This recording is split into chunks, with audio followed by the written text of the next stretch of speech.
MM approach with tax. MM की theory दो तरह से, विदाउट टैक्स और विथ टैक्स।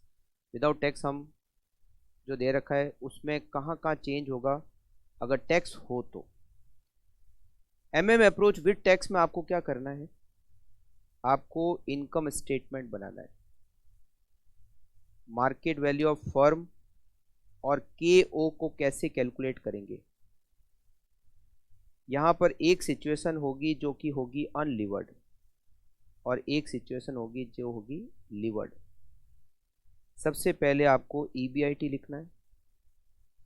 ईबीआईटी में से इंटरेस्ट माइनस करना है। अनलीवर्ड में तो जीरो होगा, लीवर्ड में इंटरेस्ट होगा।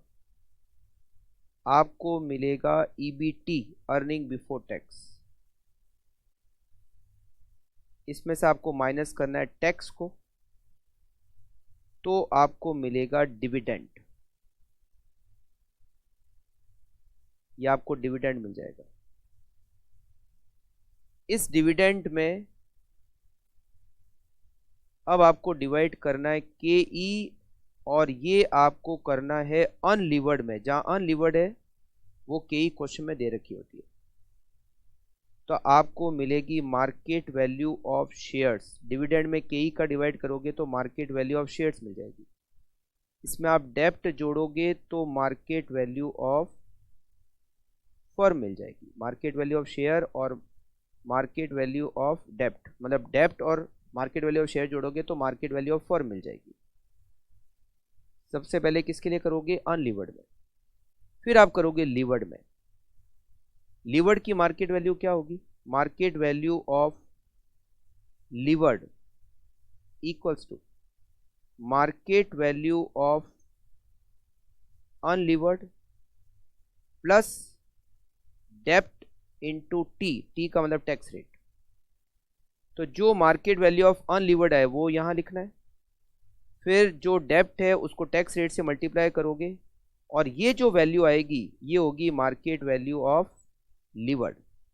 ये मार्केट वैल्यू यहां पुट करोगे, मार्केट वैल्यू ऑफ लीवर्ड यहां लिखोगे, उसमें से डेप्ट माइनस करोगे, रिवर्स चलोगे। अब आप डेप्ट माइनस करोगे तो market value of share balancing figure आएगी। फिर आप इस डिविडेंड में मार्केट वैल्यू ऑफ शेयर का डिवाइड करोगे तो आपको के ई बैलेंसिंग फिगर मिल जाएगी। ये जो के ई की वैल्यू है, ये जो के ई की वैल्यू है ये आपको बैलेंसिंग फिगर मिल जाएगी। कैसे करना है, पहले आपको मार्केट वैल्यू ऑफ अनलीवर्ड पता करना है, फिर market value of unlevered plus डेप्ट इंटू टैक्स रेट से करोगे तो मार्केट वैल्यू ऑफ लीवर्ड आ जाएगी। फिर आपको उसमें से डेप्ट की वैल्यू माइनस करना है तो market value of share balancing figure. फिर डिविडेंड में मार्केट वैल्यू ऑफ शेयर का डिवाइड करोगे तो के ई जो है लीवर्ड में वो बैलेंसिंग फिगर आ जाएगी। ओके, अच्छा, फिर हमें इसमें के ओ भी कैलकुलेट करना होता है। जब टैक्स होता है तो के ओ की कैलकुलेशन कैसे होगी, पहले तो अनलीवर्ड। अनलीवर्ड में केवल एक ही सोर्स है, इक्विटी शेयर।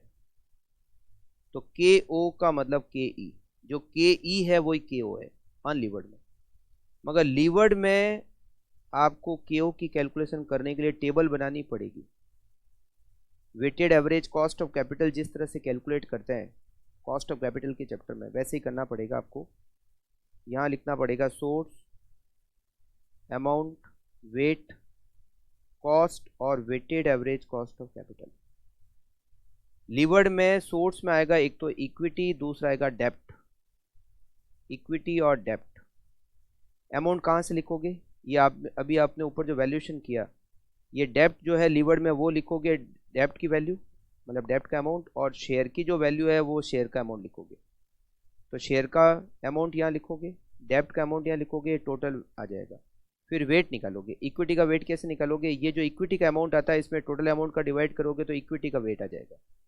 डेप्ट के अमाउंट में टोटल अमाउंट का डिवाइड करोगे तो डेप्ट का वेट आ जाएगा, और ये डेप्ट की और ये वेट की टोटल हमेशा क्या होगी, 1। अब इक्विटी की कॉस्ट क्या लिखोगे, ये आपने जो इक्विटी की कॉस्ट लीवर्ड में बैलेंसिंग फिगर निकाली है, ये जो बैलेंसिंग फिगर निकाली है ये आपको यहाँ इक्विटी की कॉस्ट लिखनी है। और डेप्ट की कॉस्ट कैसे निकालोगे, डेप्ट की कॉस्ट इक्वल्स टू जो इंटरेस्ट की रेट आता है उसमें से टैक्स का बेनिफिट माइनस करोगे तो ये केएल आ जाएगा।